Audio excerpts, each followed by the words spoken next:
चलिए रुक करेंगे खबरों की ओर। तो मुख्यमंत्री योगी आदित्यनाथ की अध्यक्षता में यूपी कैबिनेट की बैठक हुई और इस बैठक में कुल 16 प्रस्ताव आए, जिनमें से 15 प्रस्तावों को मंजूरी दी गई, जबकि एक प्रस्ताव को स्थगित कर दिया गया। कैबिनेट बैठक के बाद परिवहन मंत्री जयशंकर सिंह ने बताया कि परिवहन विभाग के प्रवर्तन दल के सिपाही अब समूह घ नहीं बल्कि समूह ग के अंतर्गत भर्ती किए जाएंगे और भर्ती के लिए शैक्षणिक योग्यता को बढ़ाकर इंटरमीडिएट कर दिया गया है। वहीं कैबिनेट मंत्री सूर्य प्रताप शाही ने कैबिनेट बैठक के निर्णयों की जानकारी देते हुए बताया कि 62 जिलों में 2100 नलकूप लगाए जाएंगे। एक नलकूप 50 हेक्टेयर खेत की सिंचाई कर सकेगा और 1,05,000 कृषि भूमि की सिंचाई क्षमता बढ़ेगी।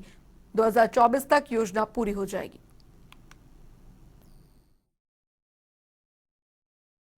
प्रदेश के किसानों के हित में दो महत्वपूर्ण फैसले लिए हैं जो आपके सम्मुख व्यक्त करता हूं।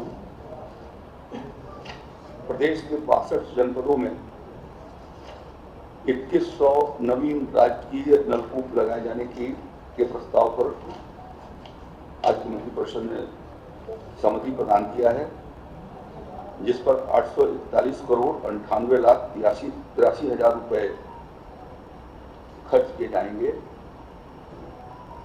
यह योजना 2022-23 से अभी इसी वर्ष से शुरू होकर के और 23-24 तक ये पूर्ण हो जाएगी। 21 ट्यूबवेल 2024 के अंत तक पूरा कर दी जाएगी।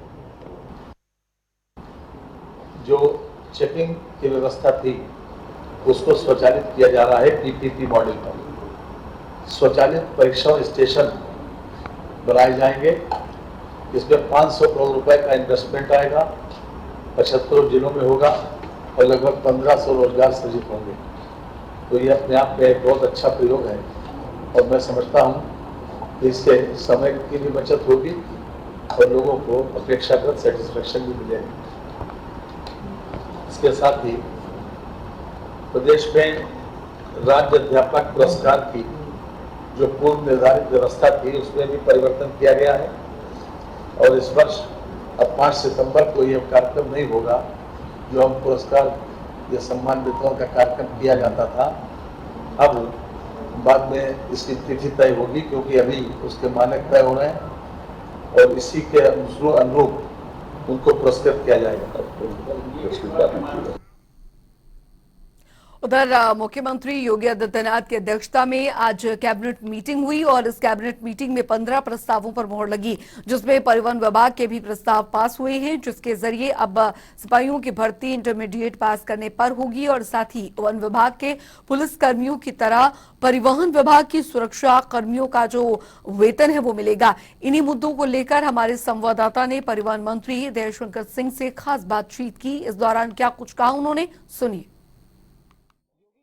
परिवहन विभाग के कैबिनेट प्रस्ताव पर मोहर लग चुकी है। हमारे साथ दयाशंकर सर परिवहन मंत्री हैं। सर, आज कितने आपके प्रस्ताव कैबिनेट में रखे गए और कितने पास हुए? हमारे 2 प्रस्ताव थे। पहला प्रस्ताव था कि हमारे जो सिपाही थे, परिवर्तन सिपाही, 1978 के बाद उनकी नियमावली नहीं बनी थी। वो जहाँ पर भर्ती होते थे वहीं पर रिटायर हो जाते थे। तो मैंने उनकी जो है एक नियमावली बनाई और उनकी शैक्षिक योग्यता मैंने हाई स्कूल की जगह इंटरमीडिएट कर दिया और आबकारी और वन विभाग के सिपाही के बराबर उनका वेतनमान कर दिया। और हमारे जो अभी 737 पद थे जिसमें 290 रह गए थे, अब हमारे 737 हमारे सिपाही का प्रवर्तन सिपाही का पद मिल जाएगा और उनकी मैं भर्ती करूंगा।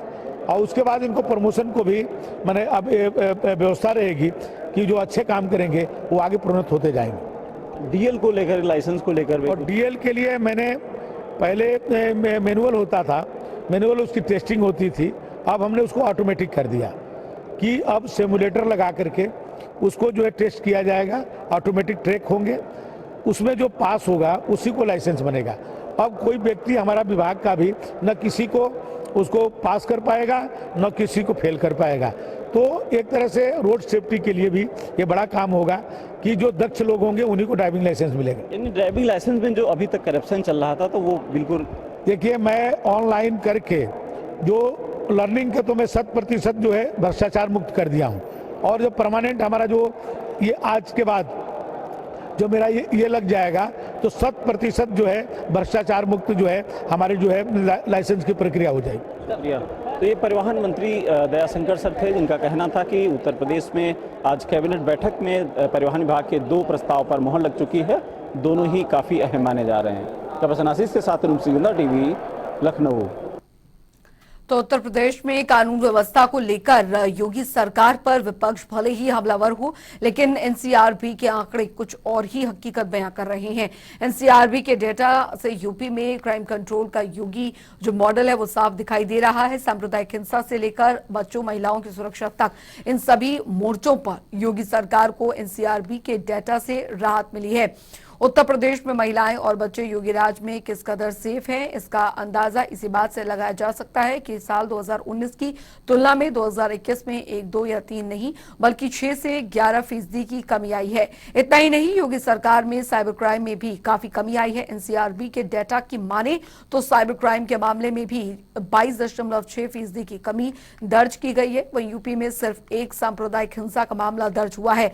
एनसीआरबी के आंकड़े इस बात की गवाही देते हैं कि योगी सरकार में क्राइम पर कंट्रोल होता दिख रहा है।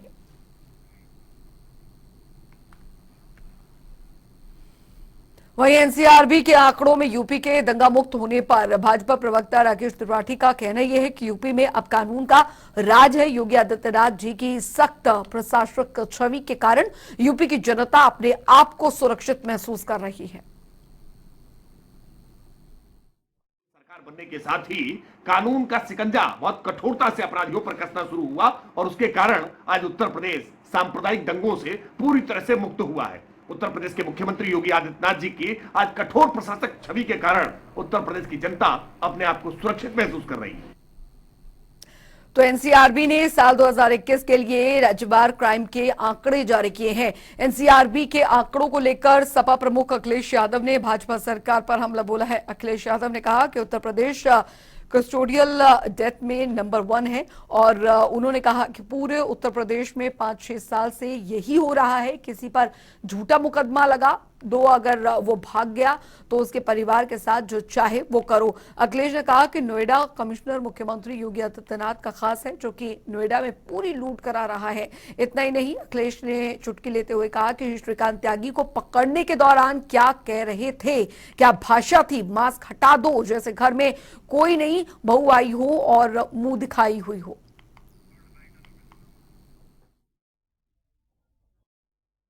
भारतीय जनता पार्टी झूठ बोल रही है और जो अखबारों में मैंने पढ़ा है, एनसीआरबी का आंकड़ा ये कहता है कि पूरे देश में 15% इंक्रीज हुए महिलाओं के ऊपर उत्पीड़न अन्याय बढ़ा है। 15% बढ़े हैं। अगर 15% बढ़े हैं और यूपी का अगर हम आंकड़ा देखेंगे तो उत्तर प्रदेश में महिलाओं के ऊपर अपराध होने वाली घटनाएं भी बढ़ी हैं। सबसे ज्यादा महिलाओं के ऊपर उत्पीड़न अन्याय इस तरह की घटना और सूचना कहीं मिलनी तो उत्तर प्रदेश में है। और महिला आयोग जो है उसमें भी सबसे ज्यादा शिकायतें देश में अगर कहीं पहुंची हैं तो वो उत्तर प्रदेश की शिकायतें पहुंची हैं महिला आयोग में। देखिए, उन्हें जानकारी नहीं है, वो अपना विभाग देखें और विभाग का जो हाल है वो ये देखिए। अगर उनके विभाग के बारे में लिखा जाए लाचारी है, कोई दिन नहीं बचता है जहां पर अस्पतालों की दुर्दशा की खबरें ना आती हों। कभी पिता अपने बेटे को ले जा रहा है, बेटे अपने बाप को ले जा रहा है, कहीं पति अपनी पत्नी को इलाज के लिए जा रहा है, कहीं बुजुर्ग अपने परिवार के साथ। किसी अस्पताल में दवाई नहीं है, दवाई नहीं, इलाज नहीं, ऑपरेशन के लिए समय नहीं। हर अस्पताल में लंबी लंबी लाइनें लगी हैं पर्ची बनवाने के लिए। लोगों को कोई देख नहीं रहा है और जितने पर्याप्त डॉक्टर होने चाहिए वो डॉक्टर नहीं है और जितनी भी मशीनें इस्तेमाल हो रही हैं वो सब मशीनें ऑब्सलीट हैं। टेस्ट दिए नहीं जा रहे हैं, न टेस्ट कराए जा रहे हैं। मुझे ये बताए कोई मरीज का जब तक टेस्ट नहीं होगा, ब्लड के टेस्ट नहीं होंगे या और टेस्ट नहीं होंगे, तब तक उसे दवाई और इलाज क्या मिलेगा? तो वहीं एनसीआरबी आंकड़ों को लेकर कांग्रेस भी बीजेपी पर हमलावर है। कांग्रेस प्रवक्ता अंशु अवस्थी ने दरअसल बीजेपी पर निशाना साधते हुए कहा कि उत्तर प्रदेश की आदित्यनाथ सरकार की कानून व्यवस्था की झूठी हकीकत सामने आ गई है और अब यह साबित हो गया है कि भाजपा और आरएसएस के दलित विरोधी मानसिकता को समाप्त नहीं किया जा सकता। हेराफेरी करने से सच नहीं बदल जाता। सच्चाई ये है कि देश में लगातार बच्चों पर अत्याचार बढ़ रहा है, महिलाओं के प्रति आपराधिक घटनाएं भाजपा सरकार में बढ़ रही हैं और सबसे ज्यादा दलितों पर अत्याचार सरकार में बढ़ रहा है, खास तौर से उत्तर प्रदेश में। पूरे देश में 1,49,404 घटनाएं बच्चों के प्रति अपराध की हुई, जिसमें उत्तर प्रदेश में 1 नंबर पर 500 एक्ट में मुकदमे दर्ज हुए।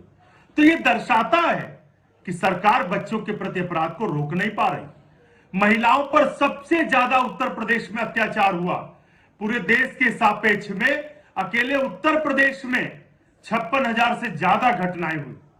और दलितों पर जो अत्याचार उत्तर प्रदेश में हो रहा है, यह दर्शाता है कि भारतीय जनता पार्टी और आरएसएस की दलित विरोधी मानसिकता कभी भी हट नहीं सकती, कभी भी समाप्त नहीं हो सकती।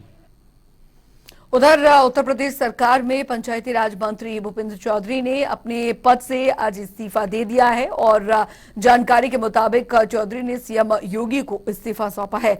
भूपेंद्र चौधरी को नई कमान बीजेपी प्रदेश अध्यक्ष की दी गई है और कल ही इसका जो कार्यभार है वो भी उन्होंने ग्रहण किया है। बीजेपी प्रदेश अध्यक्ष भूपेंद्र चौधरी ने ट्वीट करते हुए लिखा कि भारतीय जनता पार्टी के प्रदेश अध्यक्ष के दायित्व के निर्वहन के लिए आज मंत्रिमंडल से त्यागपत्र दिया। इस्तीफा देने के बाद भूपेंद्र चौधरी ने पार्टी के लिए सबसे बड़ी चुनौती आगामी निकाय चुनाव बताया।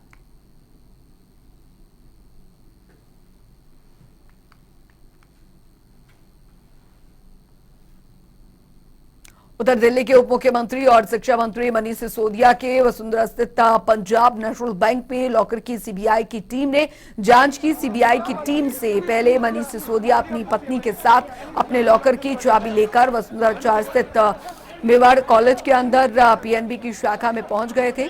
दिल्ली के उप मुख्यमंत्री मनीष सिसोदिया से बैंक के अंदर दस्तावेजों पर हस्ताक्षर कराए गए हैं। यहां मीडिया से बात करते हुए सिसोदिया ने बताया कि सीबीआई की जांच में कुछ नहीं मिला है। प्रधानमंत्री नरेंद्र मोदी पर आरोप लगाते हुए उन्होंने कहा कि यह सिर्फ उनके प्रेशर में किया जा रहा है, जिससे उन्हें 2 या फिर 3 महीने तक जेल में डाला जा सके। मनीष सिसोदिया ने यह भी कहा है कि सीबीआई ने उनके नौकर के अलावा घर पर और अन्य जगह पर भी जांच की थी, लेकिन उसमें कुछ नहीं मिला। अंत में उन्होंने यह भी कहा कि सत्य की हमेशा जीत होती है।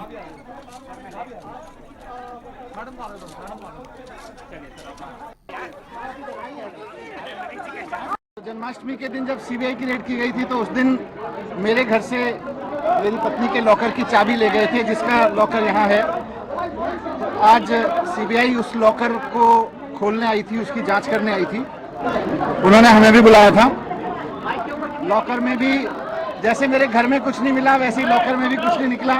मुश्किल से 70-80 हज़ार रुपए के कुछ बच्चों के, कुछ मेरी पत्नी के ज्वेलरी वगैरह कुछ इस तरह की चीजें हैं। मुझे बहुत खुशी है इस बात की कि प्रधानमंत्री जी ने मेरे घर पे रेड करा दी। प्रधानमंत्री जी ने मेरे घर की पूरी छानबीन करा के, तलाशी करा दी, वहां से भी कुछ नहीं निकला। आज प्रधानमंत्री जी ने सीबीआई भेज के मेरे लॉकर की जांच भी करा ली, उसमें से भी कुछ नहीं निकला।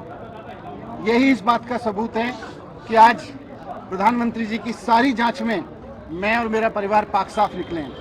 प्रधानमंत्री जी की पूरी सारी जांच में एकदम क्लीन चिट है। कहीं कुछ ऐसा चीज नहीं है जिसको ये कह सके ये क्यों है, ये क्या है, ये कैसे है। कहीं एक पैसे का क्वेश्चनेबल कुछ नहीं है।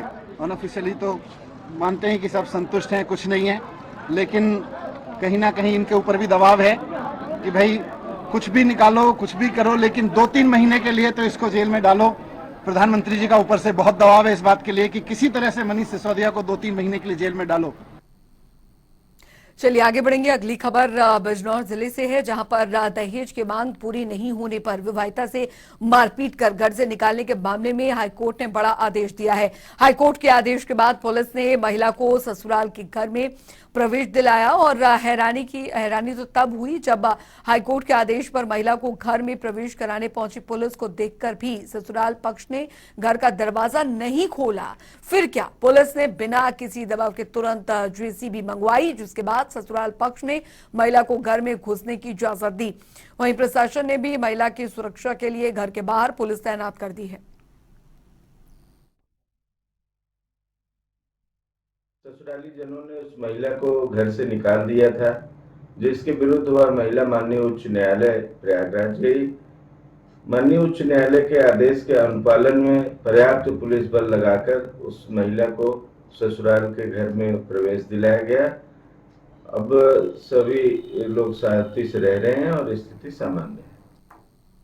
उधर कांग्रेस पार्टी की मुखिया सोनिया गांधी ने उत्तर प्रदेश में कांग्रेस पार्टी के खोए हुए जनाधार को दोबारा पाने के लिए पार्टी ने राष्ट्रीय सचिव मोहम्मद तौफीक आलम और साथ ही प्रदेश महासचिव अनिल कुमार यादव को जिला कासगंज भेजा। लेकिन कांग्रेस को जगाने आए नेताजी मंच पर ही सो गए। जहां एक और राष्ट्रीय सचिव मोहम्मद तौफीक आलम रैली को सफल बनाने के लिए लोगों का आह्वान कर रहे थे, तो वहीं प्रदेश महासचिव अनिल कुमार यादव कांग्रेस पार्टी की मीटिंग के दौरान मंच पर सोते नजर आए। ऐसे में जिस कांग्रेस पार्टी की जो कमान है इन जैसे नेताओं के हाथ में होगी तो उसका जो उद्धार है कैसे होगा। जब कांग्रेस पार्टी के राष्ट्रीय सचिव मोहम्मद तौफीक आलम से मीडिया ने मंच पर सो रहे नेताजी के संबंध में सवाल पूछा तो वो उसे किनारा करते नजर आए। मंचों पर सोती नजर आएगी तो आपने देखा कि इस महंगाई की रैली को लेकर एक तैयारी बैठक में देखिए कितने हमारे कांग्रेस के साथी यहाँ पहुंचे हैं, तो ऐसी कोई बात। उधर कुशीनगर विशनपुरा थाना क्षेत्र से दरअसल 1.5 साल के मासूम बच्ची के साथ हैवानियत खबर सामने आई है। दरअसल मासूम के साथ रेप की वारदात को अंजाम दिया गया है और आरोपी ने मासूम के साथ दरिंदगी की, उसके बाद उसे खेत में फेंक दिया। करीब 4 घंटे मासूम बेहोश हालत में पड़ी रही। दिल को और झंझोर देने वाली बात तो ये है कि आरोपी मासूम बच्ची का रिश्ते में चाचा लगता है। मिली जानकारी के मुताबिक सोमवार की रात को करीब 7 बजे बच्ची को आरोपी लेकर निकला था। वहीं सूचना पर पहुंची पुलिस ने आरोपी को गिरफ्तार कर लिया है और उसकी निशानदेही पर पता चला है कि बच्ची कहां है और वहीं दरिंदगी का शिकार हुई बच्ची को गंभीर हालत में अस्पताल में भर्ती करवाया गया है। कल दिनांक 29/8/22 को थाना अंतर्गत विशनपुरा सायकाल में अभियुक्त रवि राय उम्र लगभग 22 वर्ष द्वारा एक बच्ची को खिलाने के बहाने ले जाकर दुष्कर्म किया गया। प्रकरण पुलिस के संज्ञान में आने पर त्वरित कार्रवाई करते हुए अभियुक्त पंजीकृत कर अभियुक्त को गिरफ्तार कर लिया गया है। वहीं शामली में थाना आदर्श मंडी से विवादों को सुलझाने वालों के विवाद का एक वीडियो सामने आया है। वीडियो में थाना प्रभारी और दरोगा के बीच में कहासुनी हो रही है। थाना प्रभारी कुर्सी पर बैठे नजर आ रहे थे और तो सामने खड़े दरोगा भूदेव त्यागी बदतमीजी करते नजर आ रहे हैं। विवाद बढ़ते हुए मारपीट तक पहुंच गई और बीच बचाव में थाने का पूरा स्टाफ मौके पर जमा हो गया। लेकिन जैसे तैसे करके पुलिसकर्मियों ने दोनों को पकड़कर मामले को शांत करवाया। मामले में थाना प्रभारी पर दरोगा ने पिस्टल तानने का आरोप लगाया है। दरोगा भूदेव त्यागी का आरोप यह है कि थाना प्रभारी महेंद्रपाल सिंह ने उन पर अपनी सरकारी पिस्टल तान दी और जान से मारने की धमकी दी है। सीसीटीवी फुटेज वायरल होने के बाद से पुलिस महकमे में हड़कंप मचा हुआ है। फिलहाल एसपी अभिषेक ने पूरे मामले की जांच से उस शामली को सौंप दी है। तो शामली का यह मामला है जहां पर विवाद सुलझाने को लेकर ये विवाद हुआ और जानकारी फिलहाल ये मिल रही है कि कहासुनी का सीसीटीवी फुटेज जो है वो सामने आया है। बताया थाना प्रभारी और दरोगा के बीच में दरअसल ये पूरा विवाद निकल कर आया, जिसकी सीसीटीवी फुटेज आई है। बीच बचाव में थाने का पूरा स्टाफ जुटा दिखा। थाना आदर्श मंडी क्षेत्र में एक वीडियो भी सोशल मीडिया पर वायरल हो रहा है, जिसमें थाना प्रभारी और वहाँ के निरीक्षक पर अभद्रता के संबंध में ये वीडियो है। इस संबंध में थाना प्रभारी आदर्श मंडी तथा वहाँ के निरीक्षक दोनों के माध्यम से इस प्रकरण में जो है उनकी शिकायतें प्राप्त हुई। प्रकरण का संज्ञान लेकर तत्काल क्षेत्राधिकारी कैराना को इसकी जांच सौंपी गई और जांच में जो साक्ष्य आएंगे उसके क्रम में तत्काल इसमें जो है कठोर कार्रवाई की जाएगी। चलिए बढ़ेंगे आगे, रुक करेंगे उत्तराखंड की खबरों की ओर। तो यूके एसएससी भर्ती में हुए भर्ती घोटाले को लेकर राजनीतिक गलियारों में हलचल का दौर जारी है, जहां एक और मुख्य विपक्षी दल कांग्रेस ने दरअसल यूके एसएससी भर्ती को लेकर तमाम सवाल खड़े कर दिए हैं, तो वहीं दूसरी ओर मुख्यमंत्री पुष्कर सिंह धामी ने यूके एसएससी भर्ती घोटाले की जांच होने की बात कही है। और अब कटिमा विधायक भुवन कापड़ी ने राष्ट्रपति, प्रधानमंत्री और गृह मंत्री को चिट्ठी लिखी है कि यूके एसएससी भर्ती घोटाले की सीबीआई द्वारा जांच करवाई जाए। साथ ही अपर मुख्य सचिव गृह उत्तराखंड सरकार को पत्र लिखा जाए। जिसमें उन्होंने 2 राज्यों का मामला बताते हुए सीबीआई से जांच का अनुरोध भी किया।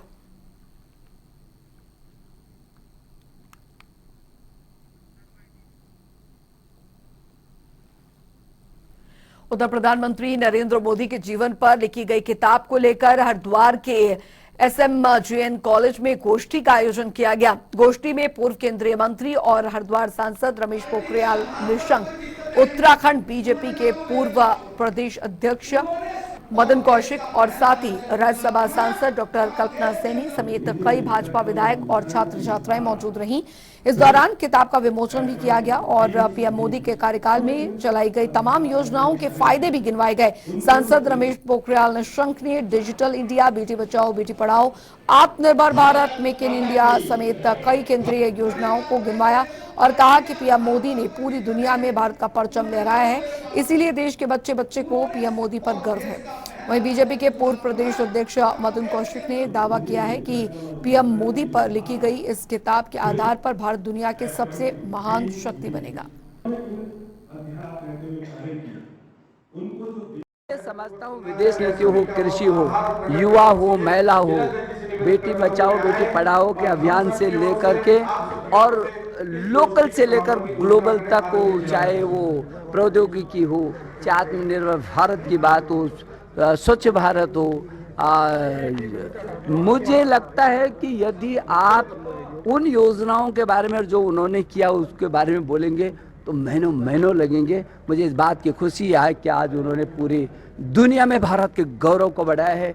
इस देश का बच्चा बच्चा भी इस बात से अनुप्राणित है, गौरव महसूस करता है कि मेरे देश का यशस्वी प्रधानमंत्री नरेंद्र मोदी @20 जो पुस्तक मोदी जी के 20 साल के मुख्यमंत्री और प्रधानमंत्रित्व काल में लोगों ने अपने अनुभव लिखे हैं, उस पुस्तक को लेकर आज पूरे देश के अंदर उस पुस्तक पर इस प्रकार का हम कॉन्फ्रेंस के माध्यम से लोगों के बीच में विचार विमर्श के माध्यम से, जिससे कि लोगों को ये जानकारी रहे कि किस प्रकार भारत उन्नति प्रगति इस रूप में आगे बढ़ रहा है। और यही वो पुस्तक होगी कि आने वाले समय में एक आधार के साथ भारत दुनिया की महान शक्ति बने। और आज इस पुस्तक पर यहाँ SMJN डिग्री कॉलेज में इसी प्रकार का सेमिनार हुआ है। उधर देहरादून के हरावाला पुलिस चौकी का है मामला, जहां पर मनाली के 7 पड़ोस के कुछ युवकों ने जबरन मारपीट की। बता दें आपको, जिसके बाद मनाली को अस्पताल ले जाया गया, जहां पर उसके इलाज के दौरान मौत हो गई। बता दें कि घटना के बाद से ही युवती बीमार चल रही थी और परिवार वालों का आरोप यह है कि जब तक आरोपियों की गिरफ्तारी नहीं हो जाती वे मनाली का दाह संस्कार नहीं करेंगे। गौरतलब है कि पिछले 3 दिनों से मनाली को डीप फ्रीज में रखा गया है और मनाली की मौत के बाद भीमा आर्मी ने भी मामले को गंभीर बताया और उन्होंने कहा है कि मनाली की मौत होने के बाद जब तक दोषियों को सजा नहीं हो जाती तब तक वो ऐसे ही सड़कों पर डटे रहेंगे। ये प्रकरण आज से नहीं चल रहा है, ये प्रकरण काफ़ी दिनों से चल रहा है और इस प्रकरण में मेरी काफ़ी बार मेरी बेटी से बात हुई। जो बेटी है, जो आज डेथ हो गई जिस बेटी की, उस बेटी से मेरी खुद बात हुई है, क्योंकि मैं 24 घंटे काम करने वाला व्यक्ति हूँ। यहाँ के जो हमारे जो पदाधिकारी हैं उन लोगों ने बताया कि भैया यहाँ पर एक हमारी बहन के साथ में मारपीट की गई है। तो मैंने उस समय भी यहाँ के जो SSP हैं, जो SP एडिशनल हैं, सब लोगों को मैंने अवगत कराया फ़ोन से। मेरे चाचा लोग आ रखे थे, वो जब खाना खाकर यहाँ से जा रहे थे तो उनको कुछ लोगों ने, जो उन्होंने दारू पी रखी थी, उन लोगों ने उनको रोका और पूछा कि तुम कहाँ से आ रहे हो, तुम कौन हो, तुम कहाँ गए थे, तुम यहाँ क्यों आए और तुम इतनी रात को यहाँ से क्यों जा रहे हो। तो उन लोगों को मारा, उनको रोक के, और उसके बाद जब पीछे से मेरे मम्मी पापा दोनों गए तो वो उनके साथ भी हाथापाई करने लगे। फिर मेरी बड़ी बहन और हम तीनों बहनें भाग कर गई कि ये लोग क्या कर रहे हैं वहाँ पर। देखा तो वो मेरे पापा को मार रहे थे और दोनों चाचा को भी वो मार रहे थे, क्योंकि वो बहुत सारे लोग थे मारने के लिए, पहले से ही खड़े थे। तो जब वो मेरे पापा को जब ज़्यादा मारने लगे तो मेरी बड़ी बहन गई कि मेरे पापा को मत मारो, मेरे पापा को क्यों मार रहे हो। वो मेरे पापा के ऊपर आई तो पीछे से उसे कुछ लोगों ने खींचा और दीवार में गिरा के मारा उसको। जब से उसके काफ़ी चोटें लगी थी, उसके लंग्स में भी लगी थी लाते घुसे, और उसकी जो रीढ़ की हड्डी थी वो भी ऐसा हो गया था कि वो बैठ नहीं पाती थी अच्छे से, जिसके चलते वो 8 महीने से सिर्फ बेड पे ही थी। और अभी 25 अगस्त को उसकी मृत्यु हो गई। मौत ऐसी हुई, ये जो मनुवादी लोग हैं, जो ये घर दिख रहे हैं आपको, एक रावत परिवार का और एक भट्ट परिवार का, इन लोगों ने मेरे परिवार के साथ मारपीट की और मेरे रिश्तेदारों को मारा। धारदार हथियार इनके पास थे, जो मेरे घर में भी मारा। जब मुझे मारने लगे तो मेरी बेटी मुझ पे आगे पड़ी, तो इन लोगों ने उस बेटी को बाल पकड़ के पूरी लात घुस्से पेट में मारा, बहुत मारा, बहुत गंभीर चोटें आई, जिस कारण वो उस चोट के कारण उस लड़की की डेथ हो गई। अभी तक मैं दर भटक रहा हूँ। तीसरी FIR हो गई, मेरा घर भी टूट गया, गाड़ी टूट गई, जेवरात, पैसे सब चले गए। अभी तक मुझे अन्याय नहीं मिला। आज मेरी बेटी को डेथ हुए 3 दिन हो चुके। जैसा कि वादी जो मिस्टर राकेश कुमार हैं, जिनकी पुत्री का देहांत होना बताया है, उन्होंने बताया कि वो उनकी पुत्री के साथ मारपीट की गई थी, तो उसकी इन्वेस्टिगेशन की गई थी। उन्होंने और कुछ भी गंभीर आरोप लगाए थे, लेकिन वो प्रूव नहीं होने पर जो चार्जशीट चली गई थी उस मुकदमे में 147, 323 और ST/SC एक्ट में चार्जशीट चली गई थी।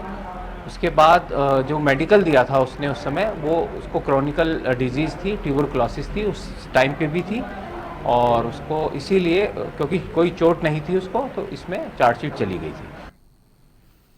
बढ़ेंगे आगे। उधर पूर्व नेता प्रतिपक्ष प्रीतम सिंह ने दरअसल विधानसभा में पत्रकार वार्ता कर यूके SSC मामले में सरकार पर हीला हवाली करने का आरोप लगाया है। प्रीतम का आरोप यह है कि सरकार ने पूरी जांच का जो दायरा है वो हाकम सिंह के इर्द गिर्द घुमा दिया है, जिससे कि साफ पता चलता है कि सरकार की मानसिकता यूके SSC मामले में किस प्रकार की है। उन्होंने कहा कि कांग्रेस लगातार यूके SSC मामले की CBI जांच की मांग कर रही है, जिससे नियुक्तियों की हकीकत लोगों के सामने आ सके।